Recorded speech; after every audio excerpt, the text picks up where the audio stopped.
The following is a production of the Pritzker Military Library. Made possible by the support of the U.S. Naval Institute.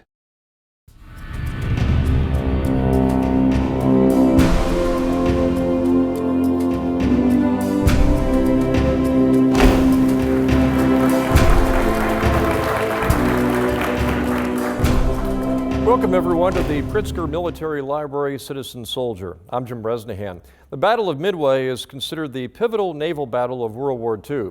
But what if different choices had been made by the United States? Official United States Navy pictures of Japan's first great naval defeat. At mid-Pacific, Midway Island, American planes and warships strike a punishing surprise blow that the Japs will never forget.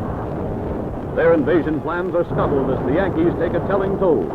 4 Jap carriers sunk, 28 Jap battleships and cruisers sunk or put out of action, and more than 300 Jap planes destroyed. What elements in the battle could have changed Midway to a Japanese triumph?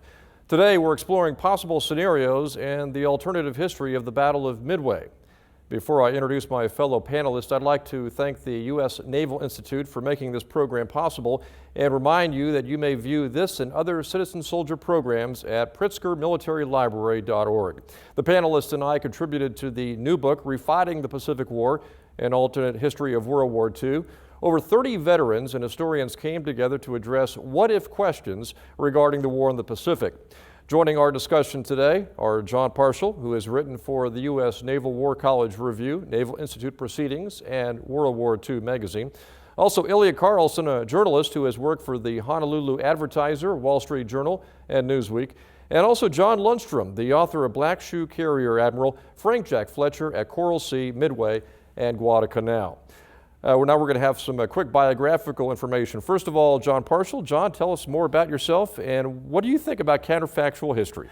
I am the author of a book on Midway called Shattered Sword, the untold story of the Battle of Midway. I tend to be perhaps a little more conservative when it comes to alternative history than some of my fellow panelists, in that I tend to see on the internet, at least, that a lot of people use counterfactual history as a means to establish their pet theories and try to prove things, and that doesn't necessarily fall into the realm of history at all, I think, but I'll let my panelists go in.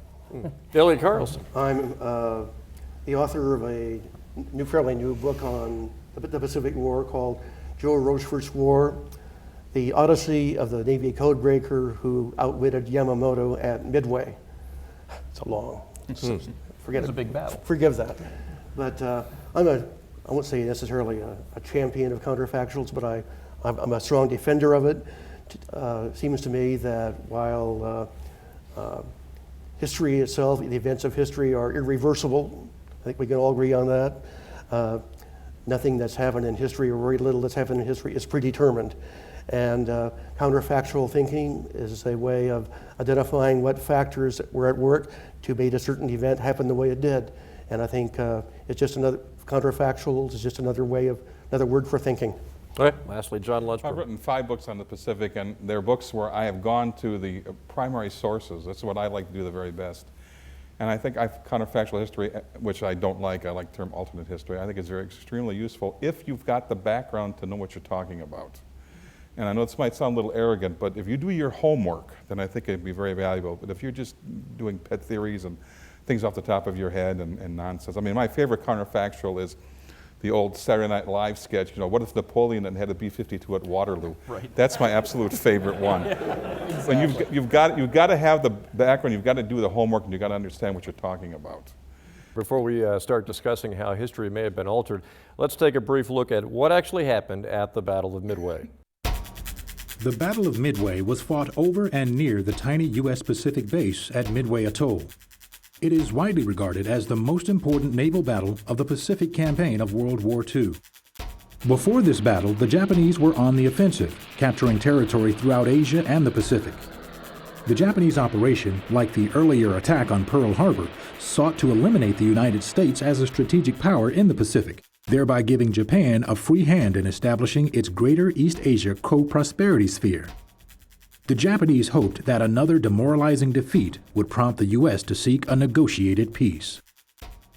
At Midway, the Japanese planned to lure the Americans into a trap, drawing out and destroying the remaining U.S. aircraft carriers, which had raided Japanese-held islands in the Pacific during the first few months of 1942, had carried out the Doolittle raid in April, and had fought the Japanese to a standstill at the Battle of Coral Sea in May.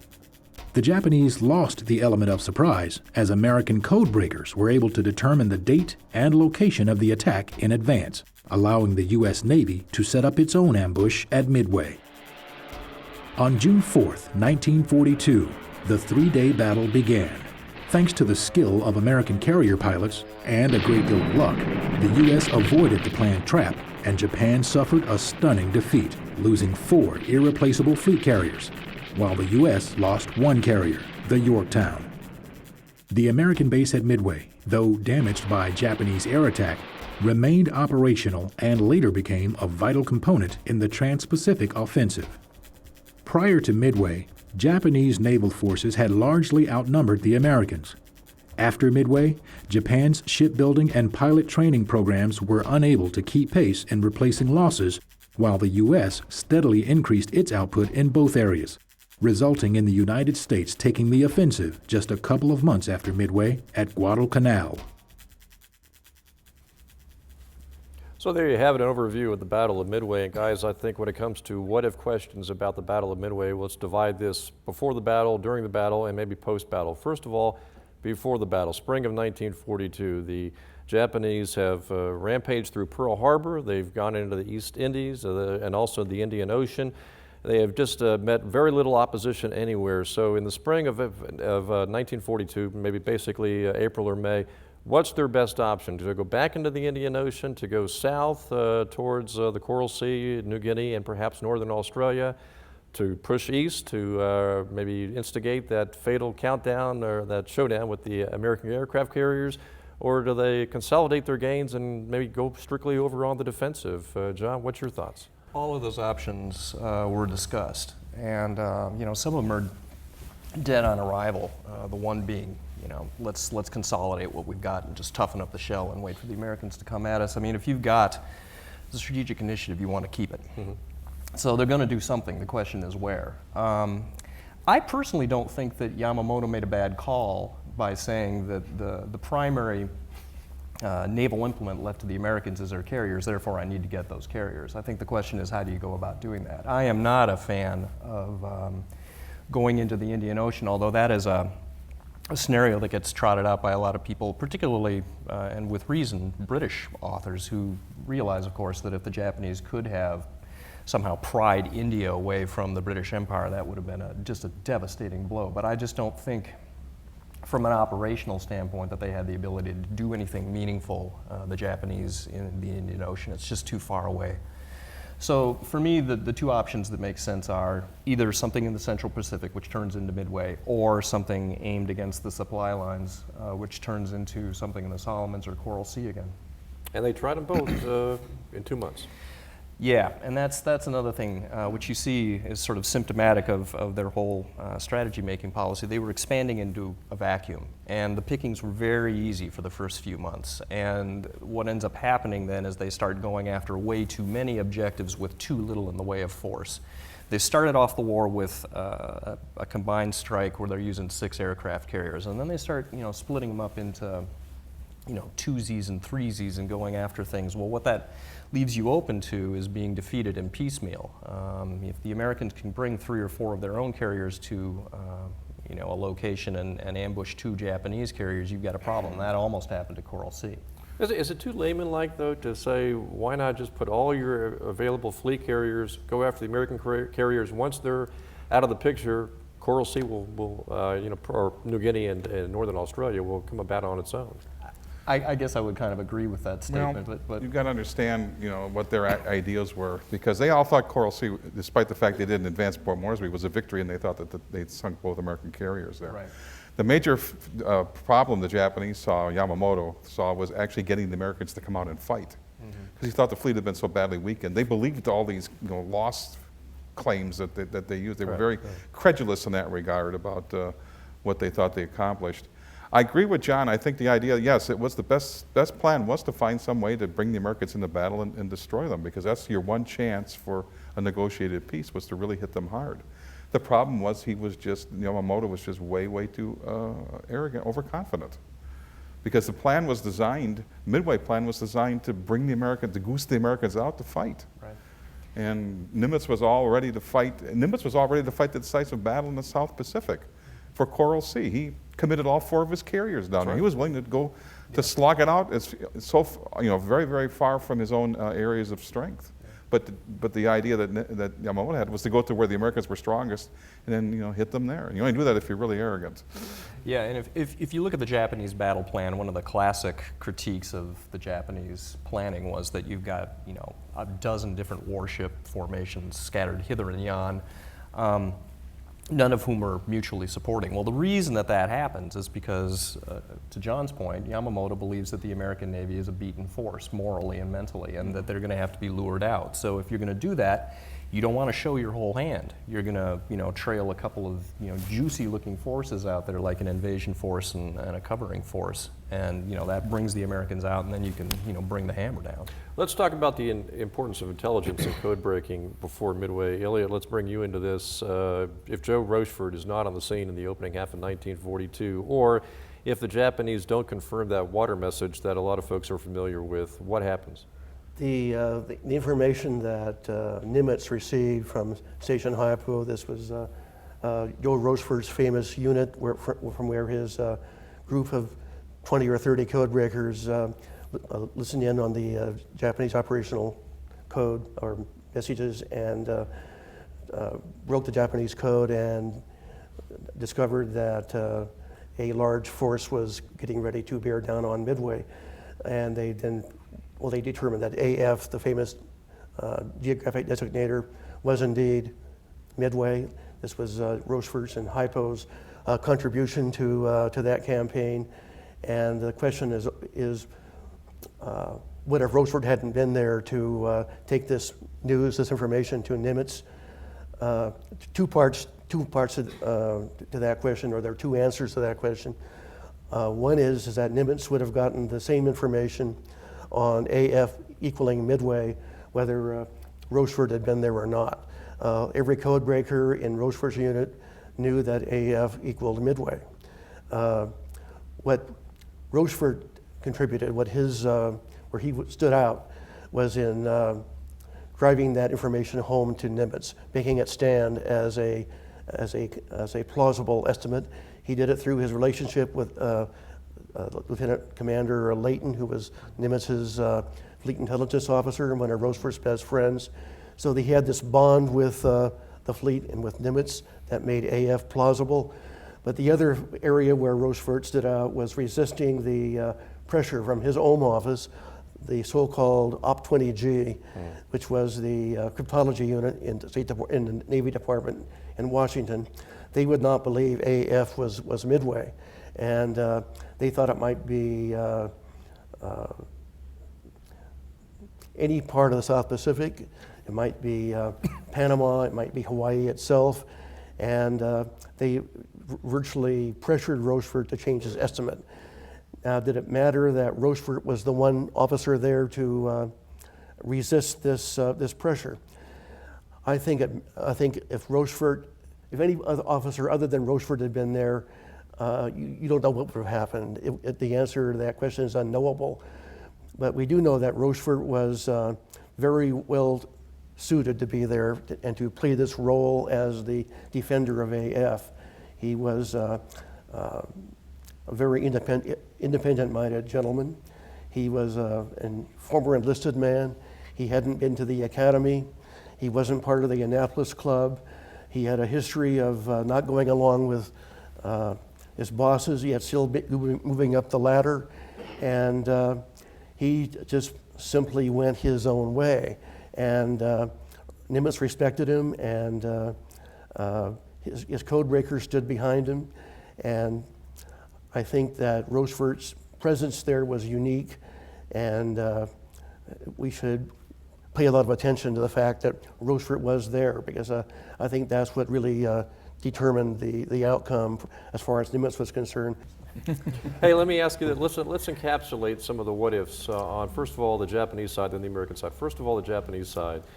The Japanese, Nagumo specifically, John, have been taken to task for poor scouting. Yeah. For rearming from torpedoes to bombs, back to torpedoes, and the whole 9 yards there. Or perhaps not launching an attack once they discovered the Americans were on the scene, not launching an immediate attack. Let's talk about some of the areas you feel that Nagumo's unfairly criticized. Yeah, there's a lot of that in my book that we talk about at great length. One of the things you have to remember about Nagumo is that he's standing on a bridge that is no bigger than this stage. He's got 11 other people around him. It's very difficult to make good, clear command decisions in an environment like that, particularly when you're being shot at, the ship is maneuvering violently, et cetera, et cetera, et cetera. The other thing is that we, at 65, 75 years worth of remove, have this notion in our heads that, all Nagumo had to do was say, launch the counterattack, and, planes magically take off the flight deck and away we go.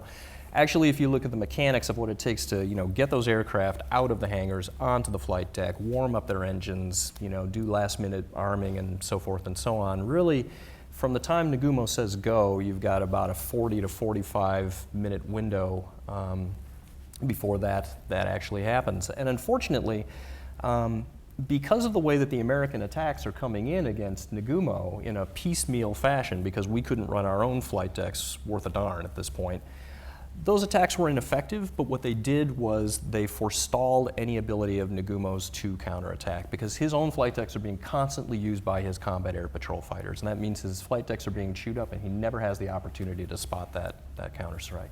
One thing it's occurred to me fairly recently in thinking this whole thing over is the fact that Nagumo's intelligence regarding the air garrison at Midway was that it was Army bombers, not single-engine airplanes. I'm really convinced that he thought the Japanese were actually, that the Americans were actually carriers who are attacking him throughout this whole time period. So why are you going to be, they're coming at you right now. They're coming at you with single-engine airplanes. The Marine dive bombers are single-engine airplanes. That's right. He thinks that, I think he really thinks that the carrier attack has already begun. He's already in the middle of it. Yeah. So he's got to beat them off, and then he'll just go after him. Yeah. See, I think that's never been really, pointed out, the fact of what Nagumo thought. No, that's a good point. Yeah. In terms of the reconnaissance, one of the real problems that the Japanese had was that they really viewed all of the aircraft on their carriers as being offensive assets, and they didn't like wasting them on reconnaissance duties. And so that's why you bring along some of the more specialized heavy cruisers that they had, the Tone and the Chikuma, which carried a large number of float planes. It was the job of the cruisers to do the scouting for the fleet as opposed to the carriers. The carriers, once they got within range of the enemy, they were strictly to be combat assets. Well, what you have there is a sort of, penny wise but pound foolish approach. If we had just used an extra 5 or 10 aircraft for scouting purposes, the torpedo planes were typically used for that sort of thing. We might have had an opportunity to actually detect the Americans soon enough that we could get a counterstrike in. It's really odd. The Japanese did a really comprehensive search at Coral Sea on the first day, but the airplanes they sent out as pairs ended up misidentifying an oiler as a carrier. Right. So this is not all automatic by any means. Right. On the American side, much has been made about the torpedo plane slaughter, the 3 torpedo squadrons from the American carriers, not to mention Midway's attack planes. If we don't see that kind of dogged attack from Midway's attack planes and the 3 torpedo squadrons, how does this battle unfold? Those attacks were absolutely vital, but they're not vital in the way that most people understand them. The conventional wisdom on this has always been that, the sacrifice of the torpedo planes brought the Japanese Zeros down to sea level, and because they were at sea level, the American Dauntlesses could come in and do their thing at around 10:20. Mm-hmm. You look at the performance characteristics of a Zero fighter, it goes from 0 to 15,000 feet in 4 minutes.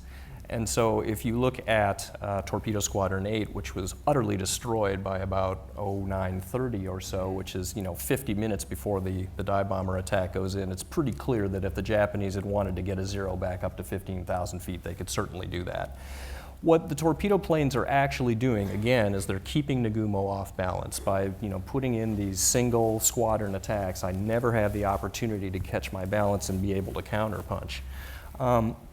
The final thing that ends up happening, of course, is that when the final attack develops, VT-3 Yorktown Squadron is coming in on the deck, and the Japanese Combat Air Patrol is very focused on that particular squadron.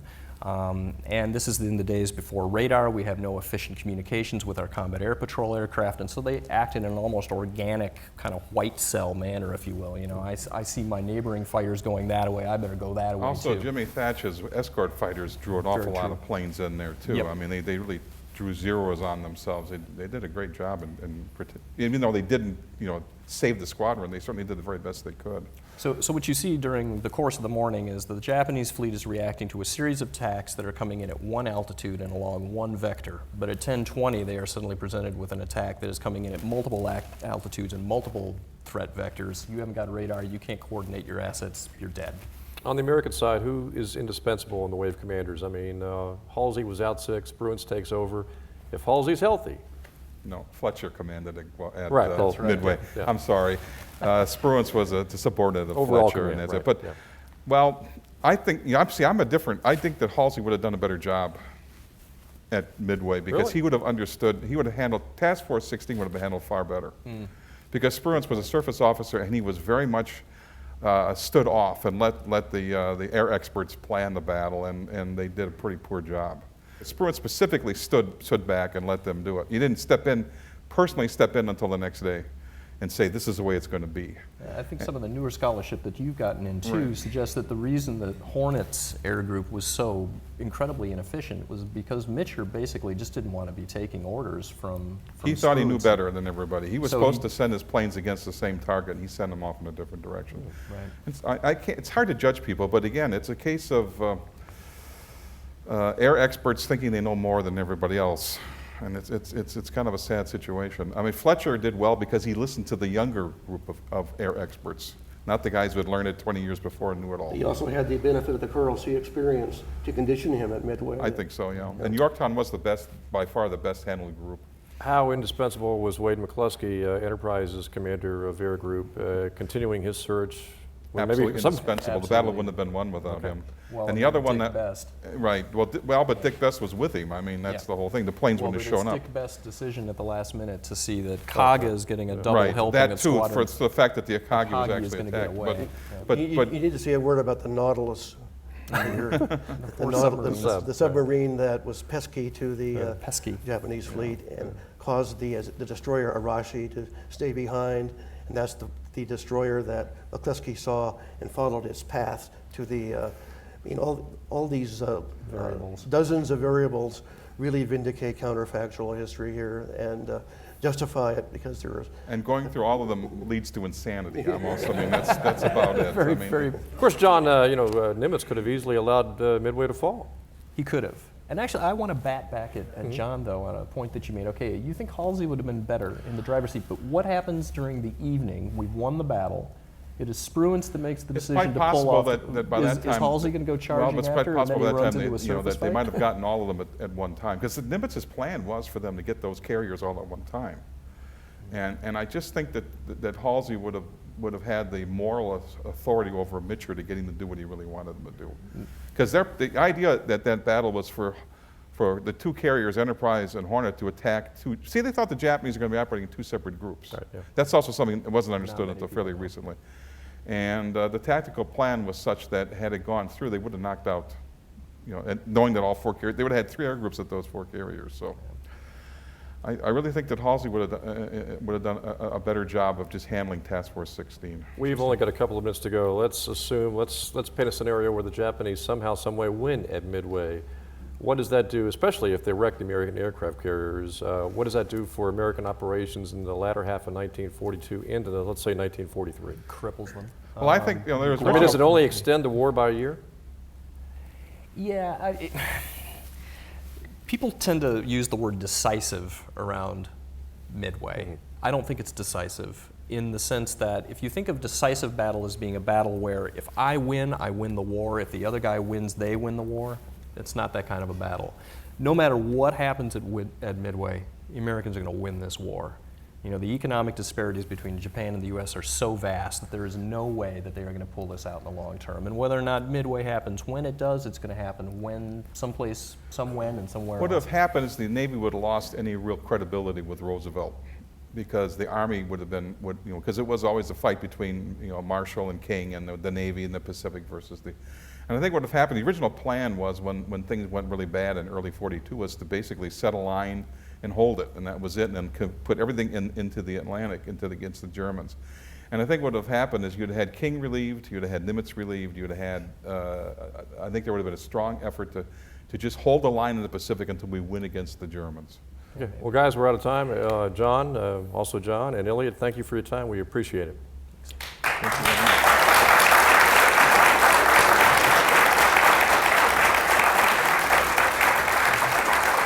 And I would like to thank my fellow panelists once again, John Parshall, Elliot Carlson, and John Lundstrom for joining me. Once again, the book is Refighting the Pacific War, an alternate history of World War II, published just recently by the Naval Institute Press. This program, once again, made possible by the generous support of Captain Edward A. Studzinski, United States Navy Reserve, retired, also the U.S. Naval Institute, and members of the Pritzker Military Library.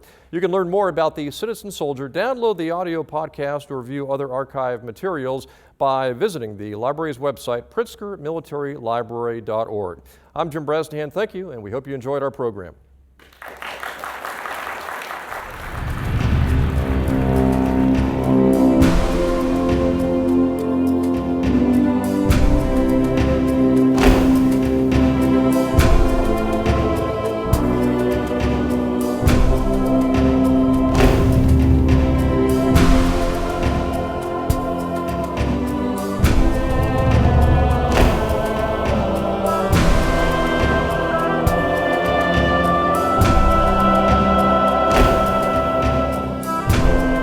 This program was made possible by the U.S. Naval Institute in partnership with the Pritzker Military Library.